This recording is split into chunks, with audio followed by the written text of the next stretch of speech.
যার তাওহীদ নাই তার ফেব্রুয়ারি কি আবার? যার ভিতরে ঈমান নেই তার কিসের বেনামাজ? যে ঈমান বুঝে না, যে তাওহীদ বুঝে না, তার ফেব্রুয়ারি কি, বড়দিন কি, জিনা কি, ব্যভিচার কি, মদ কি, সুদ কি, মারামারি কি, হত্যা কি, দুর্নীতি কি, তাকে বুঝে তো লাভ নাই।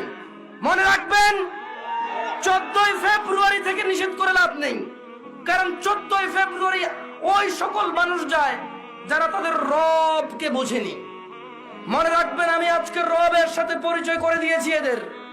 এরা যদি মনে করে 14 ফেব্রুয়ারি যাবে আর ওদের মৃত্যু হবে ওই অবস্থায়, আর তাদের কোন ওলি মুর্শিদ আছে যে তাদের কবরে যাবে 14 ফেব্রুয়ারির ওই ও নষ্টপনা, নোংরা ও অশ্লীলতার ওখানে গিয়ে তাদের কবরে গিয়ে কেউ তাদের রক্ষা করবে, ওলি আর মুর্শিদা আছে, আমি আর আপনি কি করতে পারি? এখানে দেখা যাবে সেদিন, যেদিন বিচার হবে, মানুষ আল্লাহর সামনে আসবে এককভাবে, একা একা।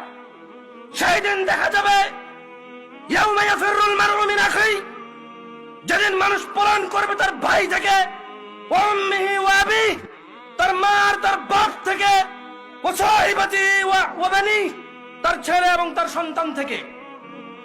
সেই দিন দেখা যাবে যে তার 14 ফেব্রুয়ারি তার আইডলরা, তার সিনেমার নায়করা, তার রাতের আনন্দের গায়করা, তার চোখের সন্তুষ্টির গায়িকারা, নায়িকারা তাকে কতটুকু উপকার করে। ওকে আমি 14 ফেব্রুয়ারি থেকে নিষেধ করব না। আরে ওর ঈমানই নেই, ও মুশরিক, ও আল্লাহর সাথে শিরক করে। 14 ফেব্রুয়ারি কি আবার এখানে? কোন মুসলমান যে আল্লাহকে সম্মান করে সে যেতে পারে না সব জায়গায়।